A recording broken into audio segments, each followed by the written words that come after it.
Hello everyone! In this episode, we're making garlic fried rice with pork chops, or 猪扒蒜香炒饭, my take on a Cantonese fried rice meal that any home cook can prepare. This recipe is for 2 servings, but you can easily double or triple the recipe. We'll start by cutting the dark green parts with some spring onions. We'll cut them into small pieces and save them for later.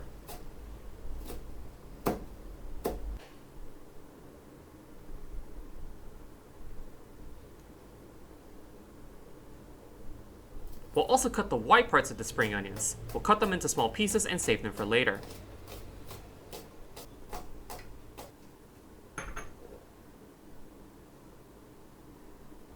We'll prepare an entire head of garlic, dividing the cloves for different purposes. Peel half of the cloves normally and set them aside. For the other half, you can smash them before peeling them to save time. Smashing garlic cloves makes it easier to mince them.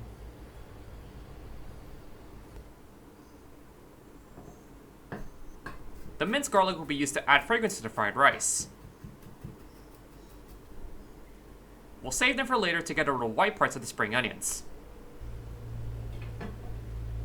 For the other half of the garlic, we'll cut them into thin slices. These will be fried separately and saved for presentation purposes. You can also mince the garlic if you prefer.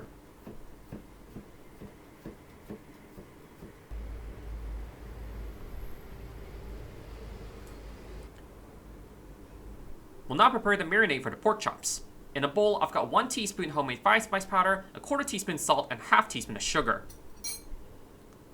We'll now add ½ teaspoon of white pepper, 2 teaspoons of light soy sauce,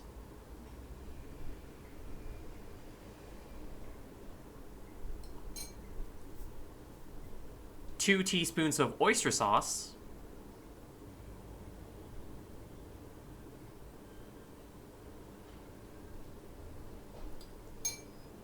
one tablespoon of Shaoxing lime,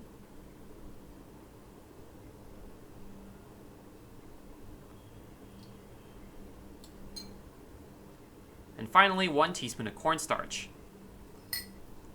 We'll mix it until it's combined. This marinade is enough for 300 grams of meat, so prepare more accordingly for doubling the recipe. Now let's prepare a dry Chinese sausage, also known as lapjiong. We'll cut it into thin slices at a diagonal and set them aside. For 4 servings, you need 2 of these sausages.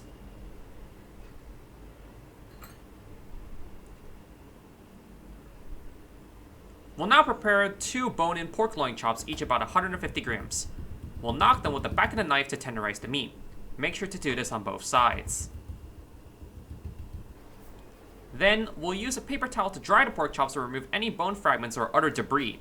You may also use boneless pork chops, butterfly chicken breasts, or boneless chicken thighs. In any case, try to ensure they're not much thicker than ½ inch so that they'll cook faster.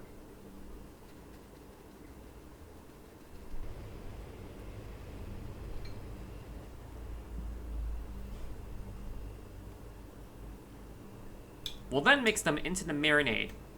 In Cantonese cooking, marination is usually a short process. In this case, 15 to 20 minutes is enough marination time since the pork chops are relatively thin.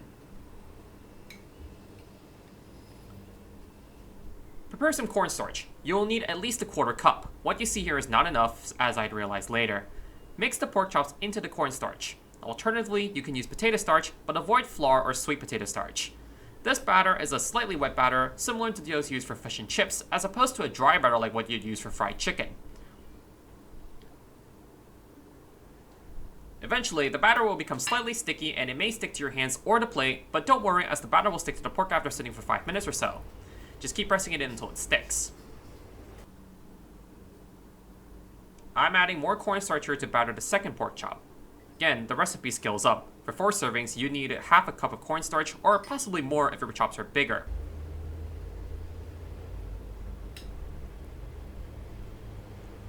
After a few minutes, the batter will eventually stick to the pork. Check that there's batter on both sides.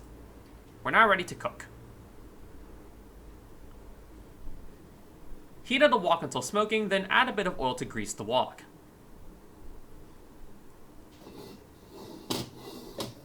Once greased, add the garlic slices into the wok and stir them.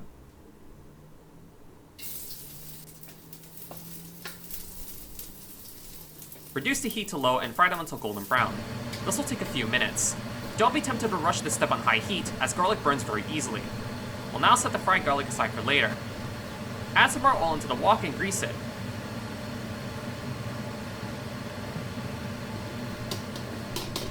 Once it's smoking, add the pork chops into the wok and allow them to sear in the oil. Be careful of oil splattering because the pork chops might be slightly wet.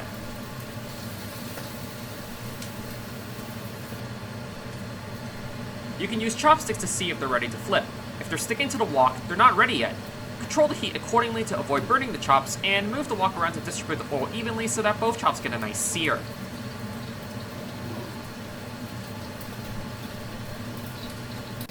Once the pork chops have loosened from the wok and have a nice sear, flip them over to sear the other side. The goal is for the pork chops to have a slightly crispy and salty crust without overcooking the meat.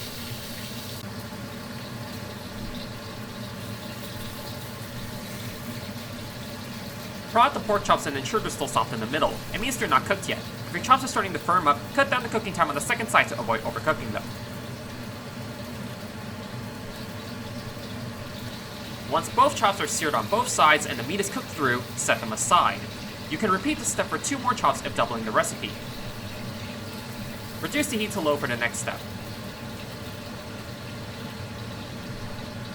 In the same bowl used to marinate the pork chops, crack 2 eggs and whisk them, then fry them in the oil left in the wok. Stir the eggs gently and fry over low heat until they start to coagulate but are still fluffy.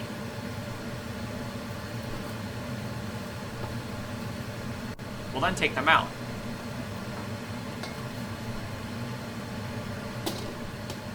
Turn the heat up to high and add a little more oil.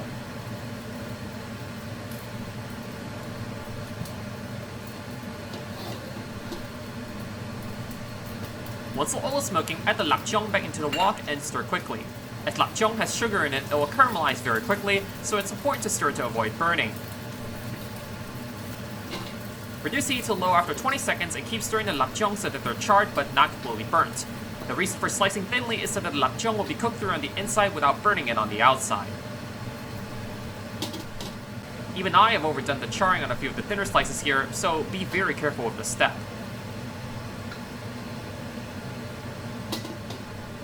There will be some oil left in the wok, so now add the minced garlic and white parts of the spring onions and stir them. Keep the heat low in case the wok is still too hot.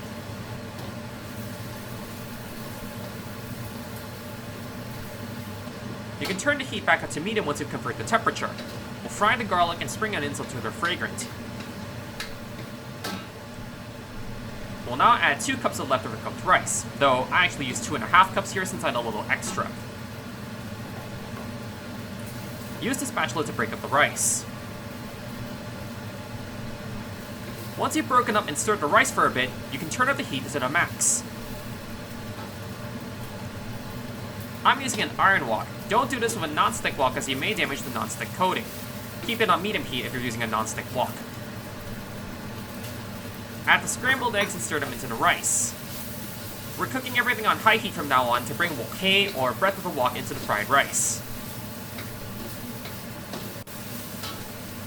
Add a tablespoon of light soy sauce and drizzle it from the side of the wok to bring out the aroma. This will also give us some wok-hei.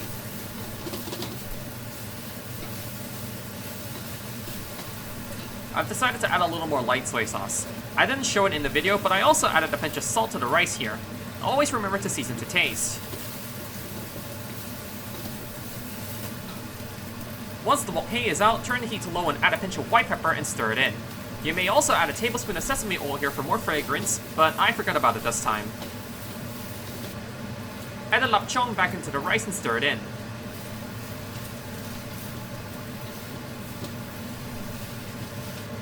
Turn the stove off and add some of the chopped green spring onions, and then we'll stir them in. At this point, the fried rice is essentially done.